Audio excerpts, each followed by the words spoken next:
예, 그런데 조국 회고록 논란이 계속되자 민주당 내에서도 당 차원의 교통정리가 필요하다는 목소리도 있습니다. 그런데 조국 백서의 저자, 이른바 조국 퀴즈로 불리는 김남국 의원, 이런 말을 했습니다.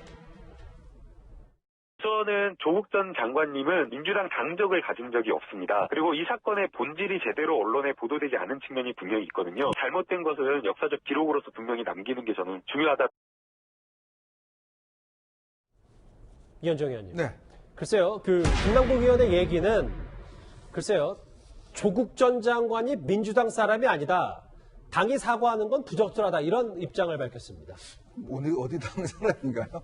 참, 이 김남국 의원 같은 경우는 이제 국회의원 되기 전에 서초동 집회에서 사회도 보고 조국 전 장관 수호를 위해서 뭐 전면에 나섰던 분 아니겠습니까? 더군다나 그동안 의정 활동을 보면 일관되게 사실은 이 검찰개혁, 또 조국 전 장관과 같이 괴를 같이 하고, 또 조국 전 장관이 본인이 뭐 지금 논문 지도 교수라는 거 아니겠습니까? 서울대에. 이제 그런 이야기도 하면서 사실은 조국 전 장관이 이 민주당이 아니다. 그렇기 때문에 우리하고는 상관없다. 라고 이야기하는 저는 참 이게 너무 좀 이게 떠하게 들리는 것인데요. 왜냐하면 조국 전 장관은 민정수석도 하고 법무부 장관도 하고 그동안 예전에 또 민주당 혁신위원회 혁신위원까지도 했습니다. 자, 근데 이게 지금 민주당과 상관없다. 그렇기 때문에 사과할 필요가 없다.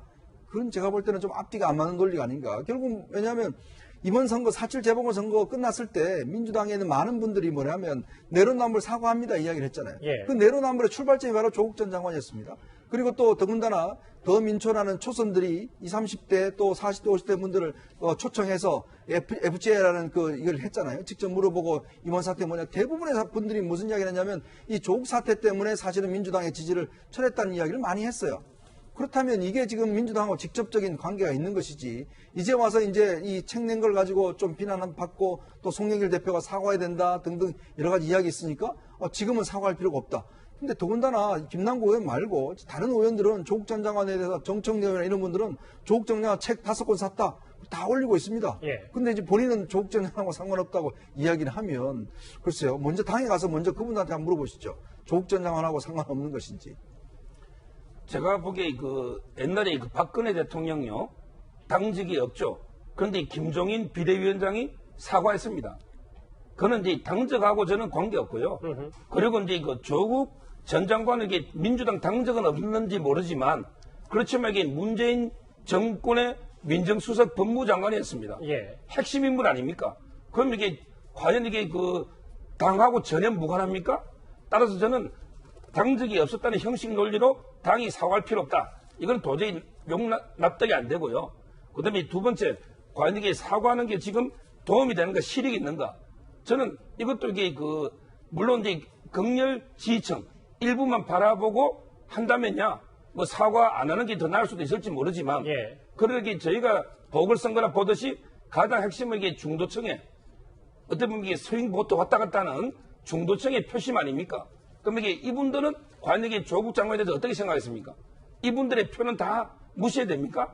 따라서 저는 사과를 했을 때 우리 이게 중도층까지 다가갈 수 있는 게 있기 때문에 사과 안 하고 이게 하는 거는 열렬 지지층의 범위에 상당히 좁아지는 지지층이 알겠습니다. 이런 얘기에 마이너스가 있다 봅니다. 사실 송영길 대표도 당대표가 되자마자 친문 진영과 꽤 거리를 두며 쇄신에 앞장서 왔는데 사실 송영길 대표도 조국 전 장관 늪에 빠진 모양새입니다. 조국 전 장관 회고록 관련해서 입장 말씀하세요. 지금 그 얘기를 할 때가 아니고 저희가 2일날 전체 대국민 보고를 할 겁니다. 조국 전 장관 관련해서 발언 아끼시는 이유가 있을까요? 죄송합니다. 내일 이 국민 보고 대회가 있잖아요. 송영길 대표. 어떤 입장을 낼지 조국 전 장관. 이거 좀 저희가 잘 들어봐야 될 것 같은데요. 그러니까 저는 뭐 개인적으로 어떤 내용을 낼지는 제가 알지 못하지만 조언을 해드린다면 제가 아까도 말씀드렸어요. 조국 전 장관 관련해서는 윤리적 도덕적으로 국민적 비판이 있는 거는 겸허하게 수용해야 된다고 생각해요. 젊은 층이 반발하는 부분, 이런 부분은 도덕적 윤리적인 문제의 차원이라고 저는 생각하거든요. 다만 그것이 도덕적 윤리적으로 문재인 정부에서 중요한 역할을 했고 장관까지 된 분이니 거기에 대해서 민주당이 실망한 부분에 사과한 건 저는 필요하다고 생각해요. 다만 그것이 조국 전 장관의 법적인 문제와 연관된 건 그건 다른 차원의 문제라고 저는 생각해요. 그건 개인적인 문제이기 때문에 네. 민주당 입장에서는 대표 입장에 제가 그냥 조언을 해드린다면 네. 국민들이 실망하고 그다음에 젊은 층이 실망했던 도덕적 윤리적 문제 이런 문제에 대해서는 사과하고 다만 조국 개인이 지금 하고 있는 뭐 법적인 문제, 이 문제는 아직 끝나지 않았잖아요. 이 문제는 그냥 차후에 두고 보면 된다고 저는 생각해요. 그 부분하고는 좀 분리시킬 필요가 있다.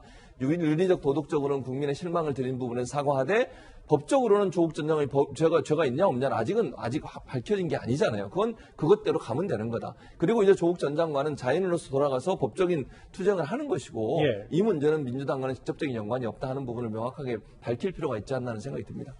이 파장이 쉽게 가라앉지 않고 있는 조국 전 장관의 회고록 논란 얘기 저희가 하나하나 집중적으로 살펴봤습니다.